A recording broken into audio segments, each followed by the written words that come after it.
This is finally the next video. The previous video was supposed to have been the next video, but it wasn't the next video because this is the next video. And of course, the previous video was the actual next video after the previous video where I said that the next video was going to be this video, but the intervening video prevented that from being true. Anyway, we can now, of course, start talking about the thing that we were going to talk about in the first place, and that is Dargons. Wait, I'm not reading that correctly. Dragons. Yes, dragons. Within the context of Dungeons and Dragons, within the context of our cultural heritage of dragons, it makes sense that dragons who assemble a larger horde could get more powerful. Dragons are magical creatures. They don't really exist. Or do they? Or do they? I love that episode of Gumball. So they don't have to follow rules. They don't have to be logical. They're dragons. They get to determine what the heck they want to do. And as we mentioned in the other video, it could be that more powerful dragons are able to assemble larger hordes, or it could be that dragons that assemble larger hordes become more powerful in a Scrooge McDuck sort of way. I will mention right off, the dragons that we are going to be looking at as this video progresses are not pictures that I specifically picked out for this. I did a Google search for the just awesome dragon picture or something like that. And one of the links was 20 awesome dragon pictures. So here we are. Okay, so talking about dragons, like I mentioned in the other video, I am in a state of flux with this idea. We have the bottom-up gold / treasure equals experience as a bottom-up mechanic that we need to make sense of. And the reasoning that we popped up for our bottom-up design is dragons. Dragons makes sense of the gold as XP design conceit. However, I would prefer to do a more top-down version. And so for a while, and this idea has been brewing in my head for quite some time, and it's just popped back in recently due to a number of factors. I keep trying to imagine, what is it that I want the finished product to look like? When you play the game, what should the game look like? Some of the things that have gone into this. One, well, I'm not sure exactly what order we should do this in. So the first one is a 2nd edition Advanced Dungeons and Dragons module, box set that was very popular, and a lot of people who know about it still think it's very awesome to this day, called Council of Worms. Council of Worms was a box set, and in it, I can't remember exactly when it came out. I want to say it was in the early 90s. And it was towards the end of 2nd edition's product line. I say towards the end. That's probably true. But it introduced rules for characters to play actual dragon PCs. Oh, that is a badass picture. I haven't looked at these, by the way. I just opened all of them in other tabs and didn't pay any attention to it, but this is super sweet. Let me also mention right offhand that I have a very high prejudice. No, I shouldn't say prejudice. I have a very high preference. That's the word I wanted. I have a very high preference for European-style dragons versus Asian-style dragons. So I think this looks way cooler than this. So anyway, Council of Worms introduced rules for players to actually play as honest-to-God dragons, monster manual style dragons. They were not balanced around play with regular characters. They were dragons. And in 2nd edition, there's 15 types of dragons. You have your metallic dragons and your chromatic dragons, which are the normal ones you're used to in D&D. Gold, silver, bronze, copper, brass for the metallics, red, blue, green, black, white for the chromatics, and then they had all of the metallic dragons were good, all of the chromatic dragons were evil, and then there were the neutral gem dragons, which were amethyst, topaz, sapphire, emerald, and crystal. And they all had psychic powers. I say psionics. They were psionic. So they had psychic powers. And they also had some of the weirdest breath weapons. But anyway, in the Council of Worms campaign setting, they specifically construct a campaign setting that's far away, far removed from any other civilization. So that when you're playing these dragons, there's no interaction with other lands. There's this island chain called the Io's Blood Isles, and that's Io, the letters I-O. Io is the overarching dragon god. You have like in the realm of 3rd edition and 4th edition, and that you had Bahamut, which was the good platinum dragon god, and then you had Tiamat, who was the 5-headed chromatic evil dragon goddess. Io is even, further above them, just like Ao in the Forgotten Realms is above all the other gods, kind of like an uber in the sense of over god. So yeah, he created the, everything, and then he created dragons as the firstborn species, and then he found that the dragons were he didn't like the way that the dragons were acting.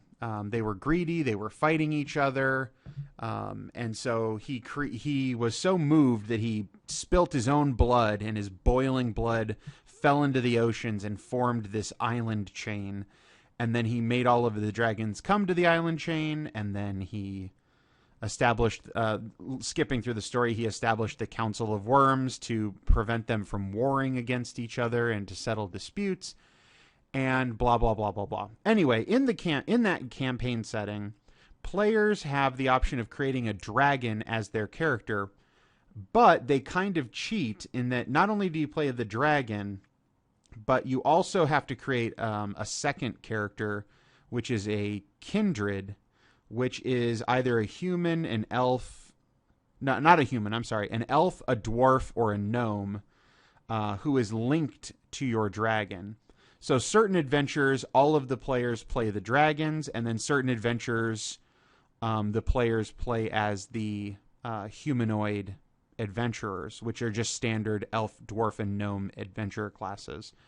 And that's so that you can still do dungeon crawling, because they didn't want to create dungeons where you've got a party of 5 dragons trolling around underground. So instead, the dragons deal with more political issues.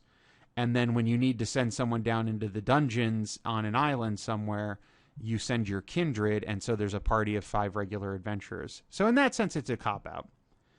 But anyway, the whole point of it is there was this campaign setting, Council of Worms. You played as a dragon. It was pretty awesome. You required a crap ton of golden experience to level up your characters in that game compared to a normal D&D game.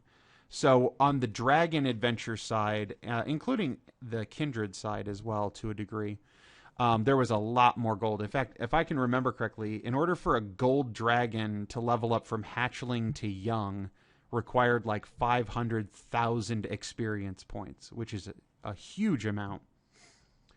If I'm remembering correctly. In fact, I actually have it right here, so let's take a look. Chapter 1... Introduction. Here we go. This is the chapter with the character creation. La-di-da-di-da.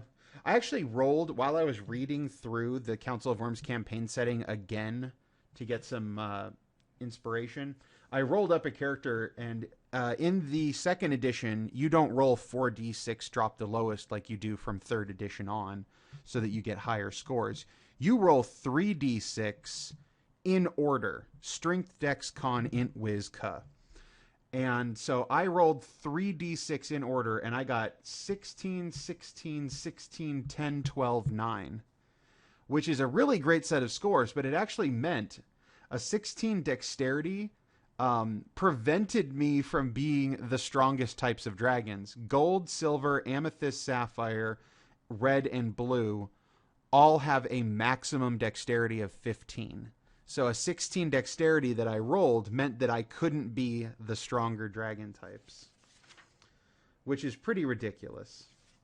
But then again, things like gold dragons get +7 to strength, which is humongous. All right, so this is their breath weapons and their armor class. La-di-da-di-da. One of the things that I wanted to read through this again, because I only had a vague memory of it from back when I played 2nd edition. Here we go. Yes, Gold Dragon from hatchling to age category 1, 500,000 experience. Whereas if you are a topaz, a crystal dragon, which are the weakest, 8,000 experience. So 2nd edition very much did not care about balancing people against each other. There was no in 3rd edition, all of the different types of dragons would have had different bonuses and penalties, such that they all came out about the same power level. 2nd edition said, no, these dragons are different in their power levels, so they're going to be different when you play them. And they made it so that you needed no experience, essentially, as a crystal dragon to level up, but huge amounts of experience as a gold dragon, because gold dragons are so much stronger in every aspect than crystal dragons, which are the weakest dragon type of all. Anyway, I went back and read through it just to see if there were any kind of cool ideas that I could steal. Because as we all know, the first rule of dungeon mastering is steal everything. Let's go to the next picture. Oh, I really don't even like that one. That's stupid. There we go. That's kind of cool. So, another source of inspiration was an anime I watched. Now, I watched this anime probably several months ago, but this is most likely the main impetus in the recent history of this idea coming back into my mind. The anime is called Magi, the Magic Labyrinth, I believe is the title. Magi, M-A-G-I. I would say Magi because in English that's how you spell Magi, but in the context of the anime that's how you spell Magi. So Magi, the Magic Labyrinth. In that show, you follow a character named Alibaba and a magical little dude named Magi, who is this sort of kind of a human who's also kind of like a reborn not kind of special person. Like Destiny has a plan for them and they get to pick, like the Magi pick who the kings will be and things like that. And there's some overarching plot element that didn't really make much sense to me. But anyway, in this anime, Alibaba and Magi end up going into a dungeon. So mysteriously around the world, these dungeons appeared. And essentially, it's just like a big tower that showed up in the middle of a town or in the middle of nowhere. And it's a magic portal when you enter into it, and you end up in this special dungeon, and it's filled with monsters and traps. And if you manage to get to the end of the dungeon, there's a room filled with treasures, and you get all of that treasure. And there's always, I say always, there's usually a magic lamp or other magic item in the treasure that has a genie spirit in it. And all the main characters in the anime happen to have been had happened to go through a dungeon and had these genie servants with them, and that's the source of a lot of their magic powers and what have you. But anyway, I like the idea of there's these dungeons and they exist, because that's always one of the hardest things to explain away in D&D is why does this dungeon exist? If it's a cave system, that's fine, but if it's an actual honest-to-God like standard dungeon, who made this dungeon? Why does it exist? Why are there monsters in it? Why is there a big pile of treasure at the end? The whole Magi conceit of, yes, there just are dungeons. They magically appeared and, because that's why. So that was something to look into. So that got me thinking about more of an, I'm going to call it anime inspired thought of. There's just these dungeons. They just exist. And inside of them, there are special things. The thing that changes it from my stupid idea to an anime is the fact that they actually have a plot behind it. I'm very bad at the plot part. I think it should be just cool enough to go dungeon crawling and get magic treasure. So that was in mind. And this I didn't pull up. I don't know how I'm going to do this. Yep. We might have to do this, the second part of this another time, just showing off some of the pictures that I got. But there were these pictures that I picked up. So there's an old idea that's been around in my head for a while. I don't remember if I made a video about Horde, the dead god. If I have, you can watch that and to get some of the background, but I will share briefly. One of the gods in Trocare is named Horde. He's lawful evil. He's the god of nobility, the god of rulers, the god of he's the tyrant god back then. And he was so good at his job that the gods of chaos all gathered up and killed him one day, and so he was dead. And then he became Horde, the dead god.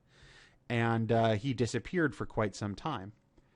But because the Chaos Gods had to come together and organize into a group in order to attack him and kill him, the fact that they kind of violated Chaos in order to kill him, that spark of law within their action led to his potential rebirth. And later on, the Black Duke recovered the crown of Horde, which used to belong to those who were in charge of the Black Kingdom, and the spirit of Horde from beyond the grave of the gods was able to talk to him and eventually get him resurrected in a sense. He's still dead. He's basically like an undead god now, but I don't even know why the history is pertinent to this discussion. The important thing is Horde is the god of nobility. And the nobility rulers, as they are, rule because Horde says they can. And in old Trocare, before the rebirth of Horde and all that, rulers were better people than everybody else. Objectively better people. Horde made it so that nobles were better in every way. They looked better than normal people. So that concept that we have, let's step out of the game real quick. There's this thought process that, nobility and the aristocracy and what have you, there's a thought that maybe they're better. Now in America, we have a pretty big issue with that. Our country was founded on rejecting monarchy and nobility and not so much a landed gentry, because all of our founding forefathers were pretty much landed gentry, but a formalized system of such. But anyway, there's a bit of this process that, yes, you are likely rich and intelligent, and you're better educated than the common person. And so there's this thought process that you're better than normal people. You get to eat actual food, not poisoned, garbage food necessarily. There's a whole mix of ideas that are going into this, and my thought process is not very standard. But if you picture a Dickensian London, and then compare something along the lines of like Oliver Twist and all of his orphans and such, and then compare that to someone who's a little bit more well-to-do. Great Expectations isn't necessarily the best idea of this, because then you have the crazy old lady. But just imagine the thought where, yes, this person's noble, automatically has, they tend to be better looking when you just imagine nobility. So better looking, more intelligent, better educated, higher skilled people. They have that aura of leadership and charisma about them, so that people tend to look towards their leaders. Get out of your mind the corrupt politician kind of stereotype, the King John. I'm sorry, not King John, Prince John of Robin Hood stereotype, where you have this inept leader. Get rid of that. Think about the ideal conception of a great leader. Think about your Charlemagnes and whatnot, your King Arthurs, these people that are very inspiring and people that you look up to. That's what Horde did. So he made sure that the nobility were better than normal people. But one, because they're in charge of ruling, you need to have, your best men on that. But two, Horde was very insistent that the nobility be better than normal people. So if you were from the peasant side, looking up at the nobility and looking at Horde, this god says, you guys have to follow what the nobles say, because the nobles are my chosen people. And anybody who says different, we're just going to kill you. So trying to get my point across here. From the perspective of the peasants, Horde was a tyrant. He was very, he said, this is what's going to happen. He put these people in charge, and you don't have any say about it. From the perspective of the nobility, you have a god telling you, hey, you're in charge of these people. You can do whatever it is that you need to do. And in a sense, you'd think you have all the power, but it's actually a very Sword of Damocles kind of situation. If you're not familiar with the the story of the Sword of Damocles, a very truncated version is that there's a ruler, and someone was looking at the ruler and seeing the power he was exercising, and he was jealous of it. And the ruler said, okay, hey, you think that, this is easy and awesome to be the guy who's in charge? How about you come here, you sit on my throne, you do my job. So the guy comes, he sits on the throne, and he's going to do the job. He thinks he's on easy street now. And then he looks up, and above him is a huge sword that is suspended by a single thread hovering over his head, because at any moment it could fall and cut him in half. And basically the point of it is, when you're in charge, it's not easy street. There's a crap ton of stuff that hangs over your head. And at any moment, if you're not cognizant, if you're not paying attention, if you're not doing the best job, it could bring ruin to you. And so that's essentially what ruling is like for the nobility under Horde. He is very insistent. He doesn't make them better like snapping his fingers. He makes them make themselves better. If you aren't smarter than all the peasants, then you're not doing your job right, and I'm just going to cut you off and put someone else in your place. So it's a very stressful, high responsibility environment. In a sense, like I work in a hospital, and so physicians are in charge in a hospital, in the sense that physicians are responsible for everything that happens to a patient. Where I work on a medical team with interns, residents, and fellows, which are levels of training. As people graduate medical school, they go into residency, and they start off as an intern for 1 year, then they turn into a resident for years 2 and 3.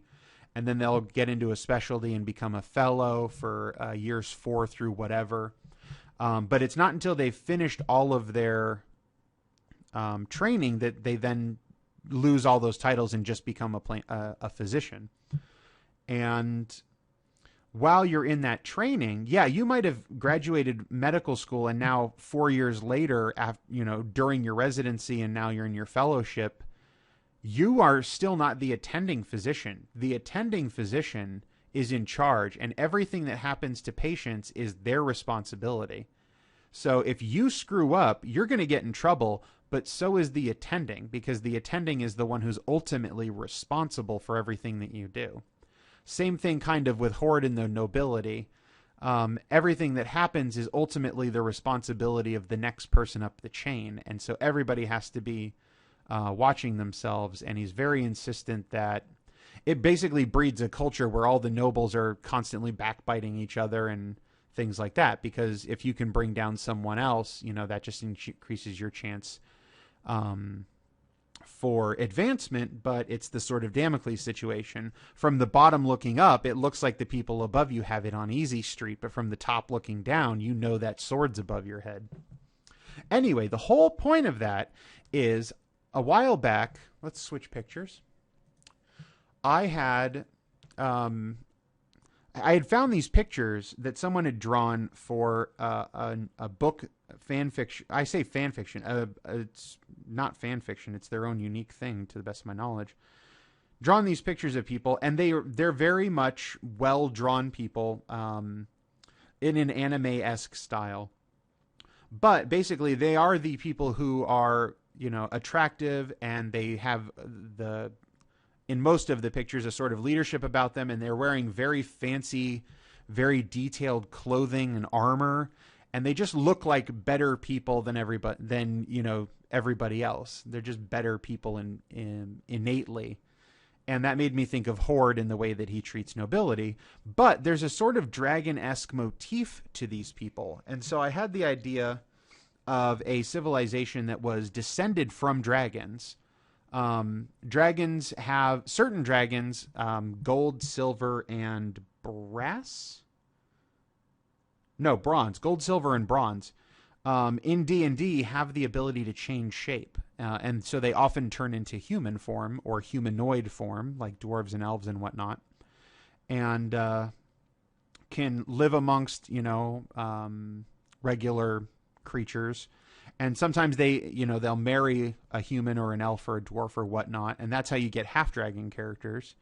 But the point was, imagine that ages ago, you've got these dragons. They intermarry with mortal species, as it were. And so now you have this dragon's blood flowing through this lineage. And over time, what it is doing essentially is improving on the regular mortals. And the further back you go, presumably the stronger that would be. But dragons are magic and weird, so it could just be that the longer that it goes on, somehow the more magically better it gets in that sense.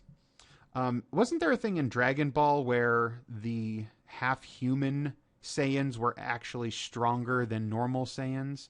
Weren't Gohan and what's the other one? Gohan and Goten? I don't remember. I thought at some point someone mentioned that the half Saiyans were actually even stronger because the human blood somehow makes them even better. But something like that could also potentially happen.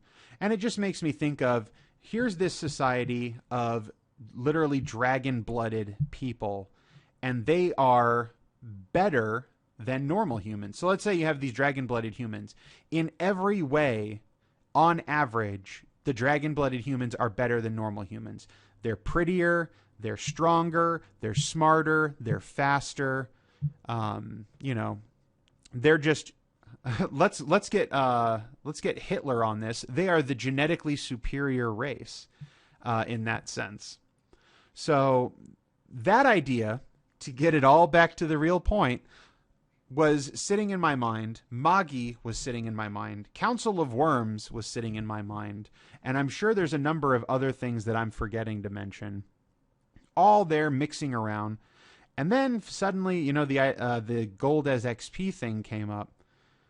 And honestly, as I've been mulling it about, I want to try and drop the Horde section, the thing I just spent forever and a minute talking about, and focus more on just the dungeons and the gold as XP and the keeping the dragon blooded thing, but only as a flavor bit. So what I see is a world in which the dragons are gone. There used to be dragons, and now there are no real dragons left. We don't know exactly what happened to them. Partly because I haven't created that up yet. But some of the dragons, ages ago, took human form, intermarried with the mortal species, and so now you have these pockets of dragon-blooded mortals, and I'm using mortal as a word to mean non-dragon, but essentially humans and other such stuff. You have these pockets of dragon-blooded creatures who still exist and know that they are descended from dragons and feel, in a sense, that they are the rightful heirs of what dragons have left behind. And I have this sense in Magi, I didn't mention this before, when they finish a dungeon, there's a door that apparently leads to a vast, endless city with multiple other dungeons in it. Because Magi and them went through a couple dungeons, and at the end of them, they always went through this door that seemed to show this city that who knows where it exists. But then you go through a different door, and you end up back where you started on the outside of the dungeon. So I was thinking about it. Dragons probably inhabited some other area. And there's these vast dragon runes. So huge cities and civilizations and dungeons and complexes and what have you, where the dragons used to live back in, millennia ago when they were in full power and full majesty. These cities used to be filled with dragons. And now they're all gone. But the dragon-blooded descendants are still able to go through these portals that take them to the dragon's runes, and then while they're there, they search for treasure. Now, there's two different, as with all of my ideas, there's always multiple versions. One of my ideas originally, which came before I ever saw Magi, was that there would be dungeons set up nearby, so that you have these dragon-blooded civilizations.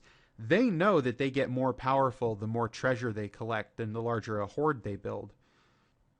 And so they actually, when their children come of age, they send them off into a dungeon to prove their worth.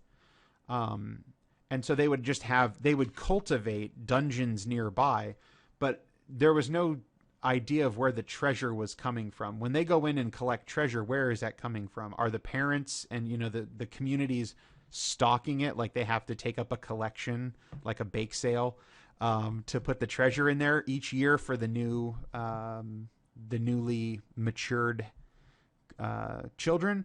Or, is there some other magical source of that treasure coming?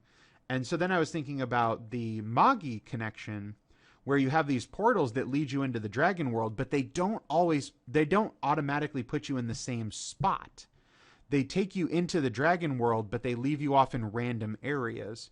Or maybe there's some kind of special key you have to collect, or a code that you put into the portal, a magic code with ancient runes that you touch in a certain order, blah, blah, blah. And so it puts you into this random section of the lost fallen dragon city. And so the dragons, the hordes, and the treasure of all of those old dragons are still there. And as you're adventuring through the ruined landscape, you're able to come across that and bring it back. And you feel like you're entitled to it because you're the descendants of dragons. So rightfully that treasure belongs to you. It's your inheritance. It's your heritage. So they don't have an issue with collecting it. Now, regardless of how the dungeon comes across, obviously there needs to be creatures there.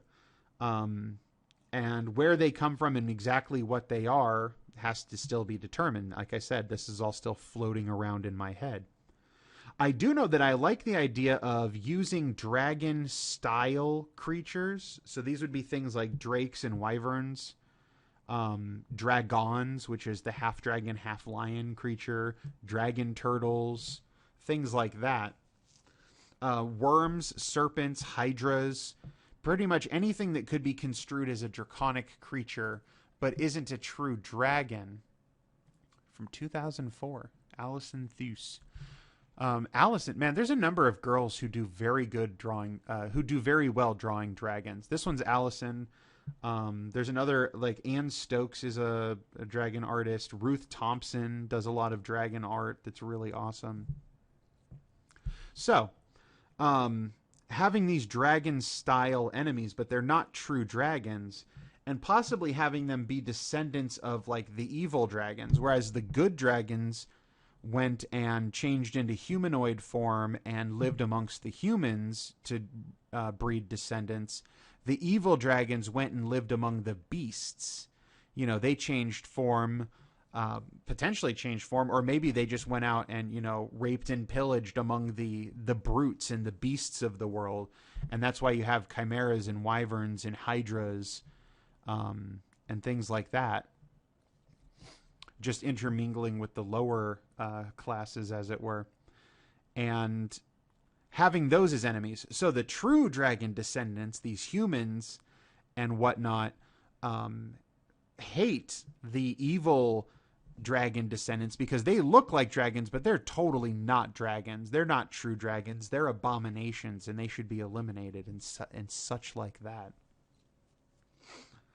And of course, those would be prime creatures to be in charge of treasure in the ruined dragon city.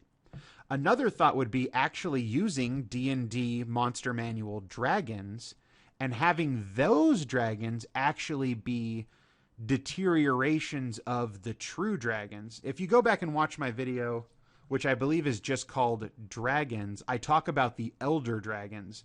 These gargantuan, godlike dragon creatures that they have in Record of Lodoss War, like Shooting Star, the red dragon, who lives inside a volcano and is, half the size of a mountain.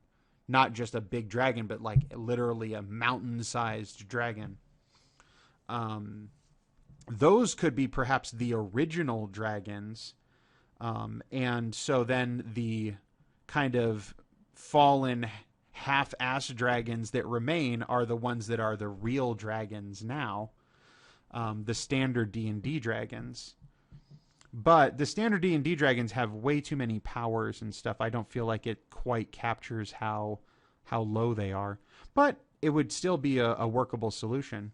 Another option is that the dragons, like the elder dragons, are the ones who are the humans are descended from the elder dragons, and the other dragons that remain are seen as usurpers of the humans' rightful place, and so they fight against evil dragons in order to, like maybe the evil dragons, the chromatic dragons, and Tiamat were able to triumph over Bahamut and the good dragons, and so the few remaining good dragons then changed into humanoid form and lived amongst the mortal races, and their descendants now are fighting back against the evil dragons who have triumphed.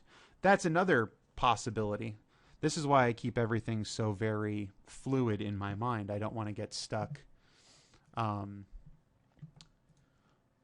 Don't want to get stuck on one idea when there's other ideas that might be just as good. Anne Stokes. Yeah, see, here's Anne Stokes. This is one of her dragons. Not one of my favorite ones, but it looks pretty cool. I like the branches. What else do we have? On my piece of paper here, where I'm writing down some brainstormy ideas, I have giants. Giants was another option for enemies. Giants and dragons have notoriously been enemies, especially in D&D. Frost giants and fire giants are immune to cold and fire, respectively, and they are more powerful than the younger white and red dragons, and so often try to enslave them when they're young. And that's actually one of the main bad guys in Council of Worms, is you can have frost giants or fire giants coming from their lands and invading the Io's Blood Isles to try and capture the young dragons, which are presumably the PCs. But I also have, dragon divisions, and divisions is in quotes. So we could have classic. So before I guess I can get to this idea real quick. One of the ideas for this game is when you gain experience as one of these dragon descendants, you could just have them level up like normal, just play straight up D&D, and it's just that you get your experience because you're a descendant of a dragon from getting gold and treasure. But what's the point of being quote unquote a descendant of dragons if you don't have anything that reflects the fact that you're a descendant of dragons? So presumably you would be able, as you gain levels, you would become more draconic. You would gain some kind of draconic abilities. You would gain a draconic appearance. When I was thinking about the descendants of dragons being the better people in a normal campaign, you know, these are just the better than you kind of dragon descendants. As you gained more power, you actually, you know, started to grow scales and claws and wings, and you became more draconic in appearance to show how much higher you were. Because in addition to just being better than normal humans, dragons were seen as the pinnacle of, we'll say, evolution. So the more draconic your appearance, obviously, the better you were. So you could have something like that and give characters access to a list of abilities, you know. In Council of Worms, all of the abilities, most of the abilities are set that you get this at this level, this at this level, this at this level. But there are certain things where you can choose as you level up. Pathfinder especially likes the list of choices thing, so you could make something like that. In fact, Wright Publishing, which is run by a friend of mine named Steve Russell, publishes a book called In the Company of Dragons, which is essentially a Pathfinder version of Council of Worms, where you play as a dragon, but balanced according to Pathfinder design sensibilities and not second edition. So in the Pathfinder one, all of the PCs, no matter what type of dragon you are about the same power level, versus second edition, where a gold dragon character is way more powerful than a crystal dragon character. But yeah, that's a book. They had a Kickstarter a while back that I supported, and it's a brand new campaign setting, but it's in the style of Council of Worms, where you play as a dragon. And I know from some of their other products, there's a list of abilities that you can choose from as you go up in levels. So it works out very well. All right. So anyway, when dealing with the divisions of the dragons, you can have the classic ones like metallic and chromatic and possibly gem dragons. I had another one where all of the dragon types. So what I'm trying to think of here is there a way to put flavor into this game that's not necessarily straight D&D? If I just have straight D&D flavor, I can say, okay, you guys are going to create your characters. You're descended from one type of dragon, and, you know, pick, you know, one of the metallic or chromatic dragons, and then that's it. But, you know, why not inject some more flavor by changing up the types of dragons? So why not have dragons based on gemstones? So my thought would be, pick the 12 stones that they use for birthstones for the 12 months. I know, for example, that November is topaz because that's mine. And have create new types of dragons based on those 12 gemstones. Or how about, you know, cop out and do an easy one like elemental. So there's fire dragons, water dragons, earth dragons, and air dragons, and you can make up even more, you know. How about the Oriental Adventures has the earth, fire, wind, water, void, so add the void dragons. Or you can use the wood and metal divisions as well. Or how about rainbow dragons? Make dragons of each of the colors of the rainbow. Or how about just there are things called rainbow dragons, and then make other dragons based on other such things and try to avoid the metallic, chromatic color divisions that are normally in D&D, just to be different. Obviously, and then I have good v evil. So are there good dragons and evil dragons, or such that, you know, all of these dragons are generally good, or is it every single dragon is an individual? So black dragons could be good or evil. It, you know, completely depends. And then there is a mark here for elder dragons. So coming from the idea that even forgetting the idea of maybe these dragon descendants are descended from the elder dragons versus the normal dragons. How about, even if they're descended from normal dragons, obviously they're probably going to have dragons as their gods. They're going to think of these elder dragons as their gods.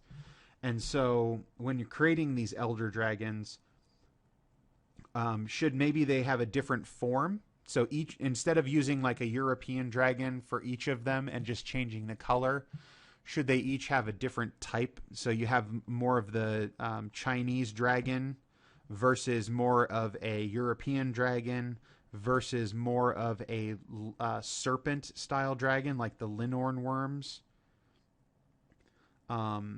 Dragon, one dragon with wings, another dragon that's more of the land kind of dragon. Or should there be like a different focus for each of the dragons? So normally in D&D style things, when you think of a god, they're usually defined by their portfolio. So there's the god of magic and the god of war and the god of death. So you could do something like that, or you could make it more like, this elder dragon is known for his breath weapon. This elder dragon is known for his spell casting. This elder dragon is known for his abilities and, his claws and his teeth in physical combat, and turn those aspects of a dragon into the elder dragon gods.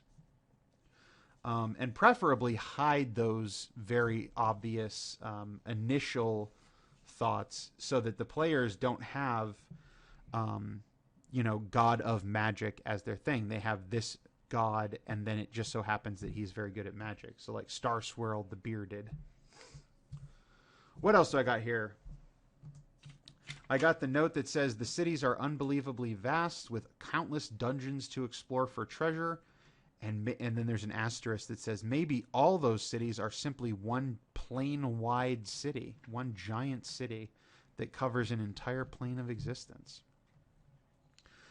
Reading the Council of Worms made me, the thing that I mostly got from that was their silver dragons in particular have some cloud shaping abilities. And so one of the major cities of one of the silver dragon clans, actually two of the clans have a main city that's made out of clouds and mist at the top of some mountains. So you have to travel up the mountains and then up into the clouds themselves to get to the city. So maybe when designing dungeons, you go with really unusual locales. It's not an underground dungeon like normal. You have a cloud city, or it's in a sunless sea. So this is a little bit more towards the normal. A sunless sea is basically an underground lake or sea. And so then you have a city that's inside that lake or underground sea. It's pitch black. But if you're a special dragon, then of course you don't worry about things like, light for vision. One of them, copper dragons, I think it's the copper dragons, have a city that's inside of a giant maze. So the copper dragons really like riddles and tricks and things like that. And so having their city inside of a maze means that in order for people to get there, they have to be clever enough to solve the maze to find the entrance. A cliffside dungeon where you're literally on this, like the cliffs of Dover, but it's carved out into a city on the different levels of the cliff. And possibly even like when you go behind a waterfall and into a cave, forget the cave. Imagine a vast waterfall, way bigger than like Niagara Falls. And literally on the cliffside underneath the falls is a city. A city that's buried under the sand, a city that's beneath an oasis. So you actually have to find an oasis in the desert, and then you had to swim down to the bottom of the oasis, and then there's a city down underneath. A very simple treetop village one where everything's, up in the trees.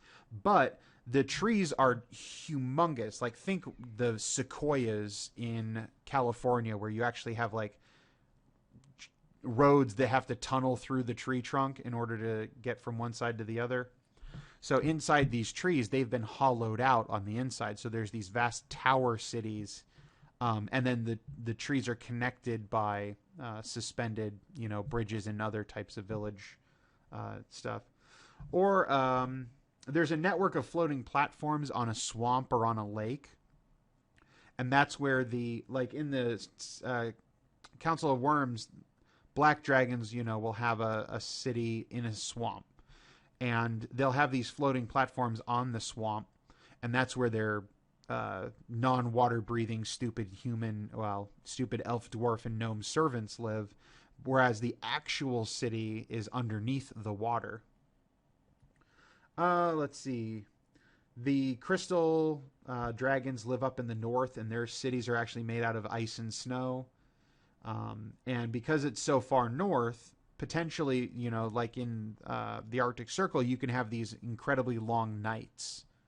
So you could have an eternal night. You could be in a ice and snow city under an eternally dark sky. How about an actual city? Oh, I know what that one is. A city. I thought of for a different idea at one point, having a vein of gold or silver or iron ore or what have you in a mountain, and then having it all melt out. And so you're actually in the Clockwork Dragon. You're actually in the vein that's been hollowed out. Not mined, because if you mine out the vein of ore, you're going to end up with, straight mine shaft tunnels and whatnot. This is actually where it all just melts out, and so whatever that rock formation used to be is where you are now, maybe with a little bit of leveling at the bottom.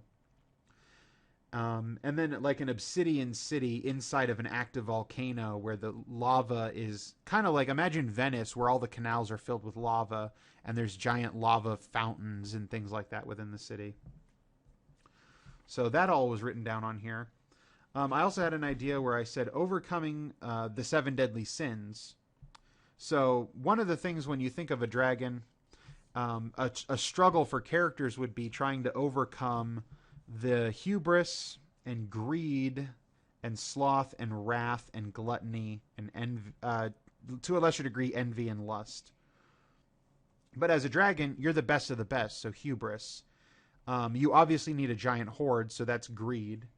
A lot of dragons are pretty lazy, and one of the old staples of dragons in D&D was that they would sleep atop their horde, and there was a chance of finding them asleep in their lair. So sloth. Obviously, dragons are very powerful and can get very angry and deal a lot of damage, so wrath. And somewhat in the greed section, I say greed. Dragons are known for pillaging and, stealing a bunch of food and livestock and whatnot, so gluttony. Lust and envy. Lust, I guess, could be kidnapping princesses, but that doesn't really work for characters as much. And envy, I suppose, if a dragon noticed someone that was more powerful than it in any way, could become envious.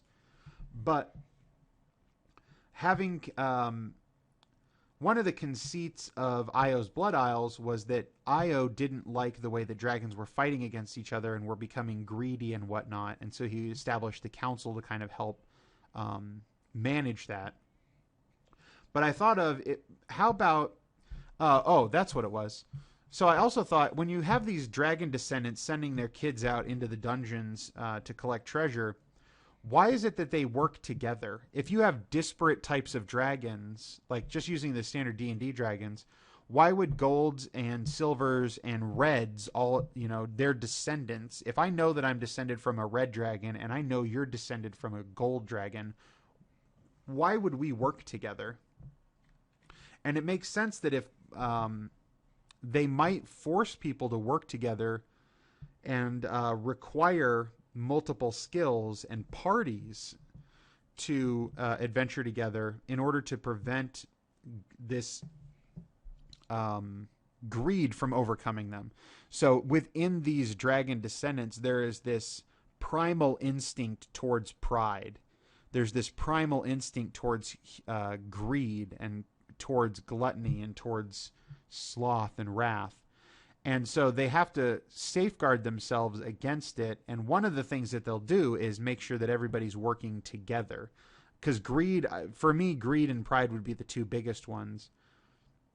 And I would say probably if I was going to make a mechanic around it, greed would be it. Because if you need a horde, if you're growing more powerful because you're getting more treasure and building a bigger horde, why would you ever work with someone else and then split the treasure evenly at the end? And so forcing them to work together and forcing them to help out each other and building that into them from the very first adventure they go on by sending them as groups, and having them forced to work together as groups in order to adventure because nobody can do it on their own would help to try and temper that greed response. So there's a thought process of making it more of a White Wolf game, where they have to fight down the greed. So you got Vampire the Masquerade where you're working against trying to maintain your humanity, and you have Werewolf the Apocalypse. These are the old games, where you're trying to avoid the rage, and then you've got Dragon the In Process where you're trying to avoid succumbing to your immense greed.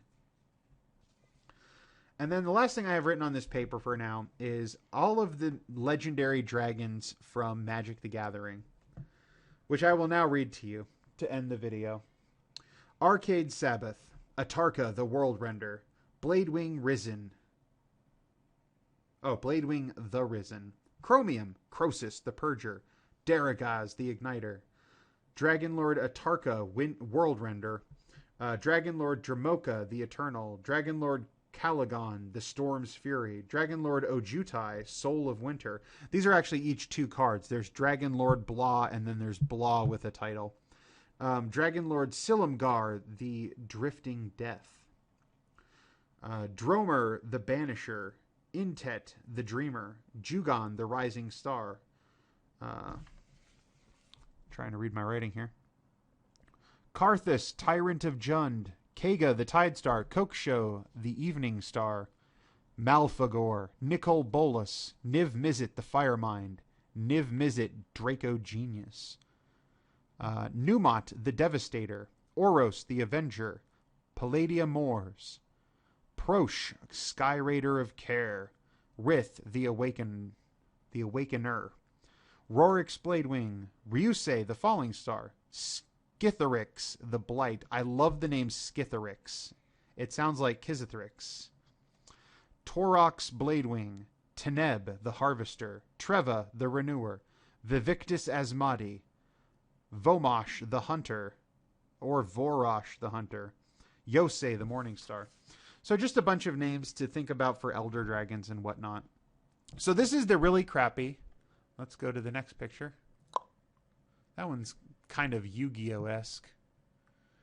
Where are we? I have not been flipping through these fast enough. This one looks very much like a T-Rex.